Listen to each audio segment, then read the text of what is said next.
Lebo si zober, že teraz na ten Glazeral Fest, keď budeme potrebovať nejaký väčší ten... Obnos peňazí. Áno, vieš, aby to niekto pochopil, že my si... Kto chce, to pochopí, kto nechce, nepochopí to. Pekne vybrať vstupné, odovzdať. A druhá vec je tá, že musíte si zobrať zálohu a vyúčtovať výdavok.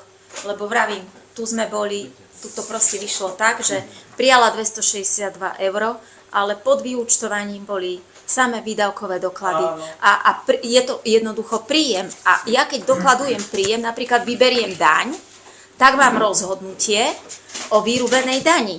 Vyberiem komunálny odpad, mám rozhodnutie o vyrúbenom komunálnom odpade. Tam sa predsa robí základná finančná kontrola aj na strane príjmov.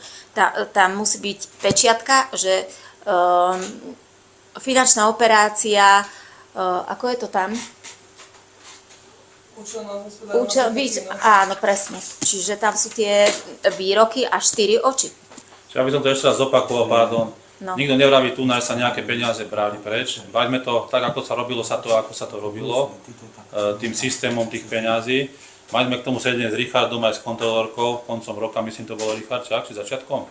Tak nejako. A dohodli sme sa na tom, že ako ten systém bude fungovať. Teraz to tak už funguje. Pani kontrolórka sa dobrala túto kontrolu aj kvôli tomu, že ho podne do toho nemenovaného pána, však? Na to skontrolovanie toho všetkého, čiže nie je to... Prosím? Vieme, tak treba ho vymenovať. Tak môže menovať, ak ty mene, keď chceš. Toto bolo o tom, ako nastaviť ten systém, že ako tie peniaze majú prísť aj odísť. Nikto nevraví, že sa stratí tie peniaze, len teda sa tie peniaze, ako poviem, napríklad z akcie nejakej bol zisk, neviem, 2000 € bola tržba, zaplatil sa DJ, zaplatil sa toto, zostalo 700 €, to sa dalo do pokladne.